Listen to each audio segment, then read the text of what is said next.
آج کے طلباء کل کی پیشہ ور افرادی قوت، مسائل کا بہتر حل نکالنے والے اور رہنما ہیں۔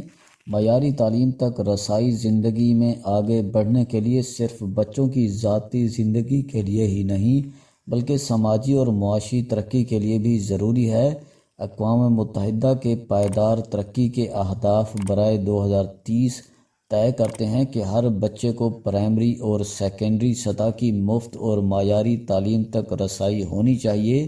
اندازہ لگایا گیا ہے کہ کووڈ-19 وبائی بیماری کے نتیجے میں تعلیم کے شعبہ میں ہونے والی پیش رفت کے فوائد 20 سال پیچھے چلے گئے ہیں۔ اگرچہ تمام طلباء ہی وبائی مرض کے اثرات سے متاثر ہوئے ہیں، مگر اس کے نتیجے میں مراعات یافتہ اور پسماندہ طبقے سے تعلق رکھنے والے بچوں کے درمیان فرق اور بھی بڑھ گیا ہے۔ مثال کے طور پر ہندوستان کے ایک مطالعہ میں بتایا گیا ہے کہ وہاں کم مراعات یافتہ گھرانوں کے تقریباً 40% طلباء تعلیم تک رسائی حاصل کرنے کے قابل ہی نہیں ہیں، اور حکومت کا اندازہ ہے کہ تقریباً 30 ملین اسکول کے بچوں کو آن لائن تعلیم حاصل کرنے کے لیے اسمارٹ فونز، آلات یا انٹرنیٹ تک رسائی نہیں ہے۔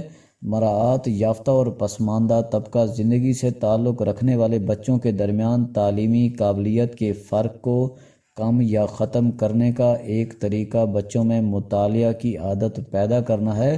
بچوں کی زندگی کے شروع کے سال بڑی اہمیت کے حامل ہوتے ہیں۔ یہ بچے کی عمر کا وہ حصہ ہوتا ہے جس کے دوران بچے کی عادات اور مزاج بن رہا ہوتا ہے۔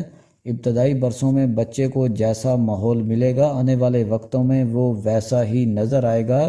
اس اہمیت کو مد نظر رکھتے ہوئے اس بات کی کوشش کرنی چاہیے کہ اس عمر میں بچوں کو زیادہ سے زیادہ اچھی اور مفید سرگرمیوں میں مصروف رکھیں۔ کتاب انسان کی بہترین دوست مانی جاتی ہے، ایسے میں بچے کی ابتدائی زندگی میں اگر اس کا بہترین دوست سے تعارف کرا دیا جائے تو یہ دوستانہ آگے چل کر بہترین نتائج کا باعث بنتا ہے۔ بچوں کو ابتدائی عمر میں ہی ہاتھ میں کتابیں پکڑائی جائیں تو وہ مطالعے کی طرف راغب ہو جاتے ہیں اور پھر وہ کتابوں کو کبھی نہیں چھوڑتے۔ یہ محض کوئی مفروضہ نہیں بلکہ تجربہ ہے۔ جن ماؤں نے اپنے بچوں کو کتابوں سے رغبت دلائی ہے، ان کے بچوں کی سیکھنے کی استعداد دیگر بچوں کی نسبت کئی درجہ بہتر ہوتی ہے۔ مطالعے کا شوق رکھنے والے بچے تخلیقی رجحان رکھتے ہیں اور لکیر کے فقیر بننے کی بجائے جدت پسند ہوتے ہیں۔ 5 ماہ کی عمر سے بچہ عموماً بیٹھنا شروع کر دیتا ہے۔ اس عمر سے اگر کتاب کا تعارف شروع کر دیا جائے تو نتائج اسی لحاظ سے اچھے ہوتے ہیں۔ کتاب سے دلچسپی بچے کے مزاج کا حصہ بن جاتی ہے۔ مطالعہ محض مشغلہ نہیں ہے۔ حال ہی میں ہونے والی کئی تحقیقوں مطالعوں میں یہ بات سامنے آ چکی ہے کہ مطالعے کی عادت رکھنے والے افراد میں الزائمر یعنی دماغی بیماری میں مبتلا ہونے کے امکانات مطالعہ نہ کرنے والے افراد کی نسبت 2.5 گنا کم ہوتے ہیں۔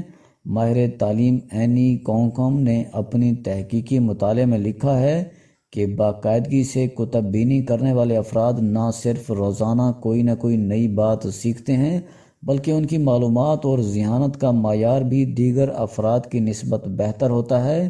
ایک اور مفکر اور محقق کرسٹل رسل اپنے تحقیقی مطالعے میں لکھتے ہیں کہ کتب بینی آپ کا ذہنی تناؤ ختم کر کے آپ کی پرسکون فیصلہ کرنے کی صلاحیت کو جلا بخشتی ہے۔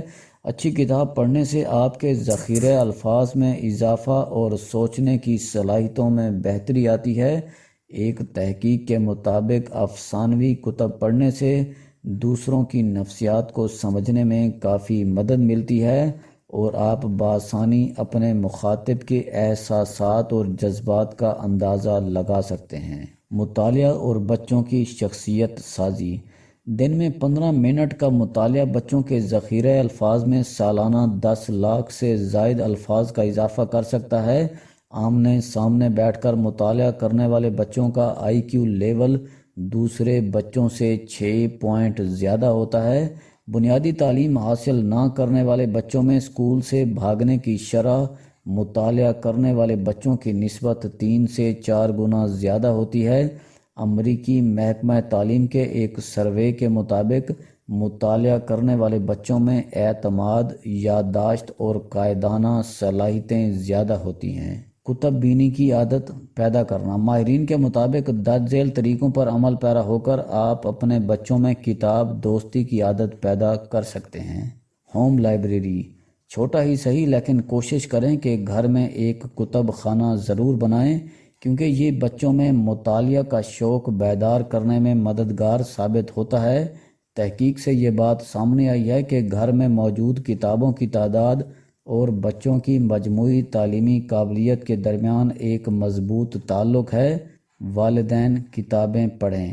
بچوں میں مطالعے کا شوق پروان چڑھانے کا بہترین طریقہ یہ ہے کہ اگر والدین گھر میں کتابیں نہیں پڑھتے تو وہ خود کتابیں پڑھنا شروع کر دیں۔ والدین کو گھر میں کتابیں اس طرح اور ایسی جگہ پڑھنی چاہیے جہاں بچے انہیں دیکھ سکیں۔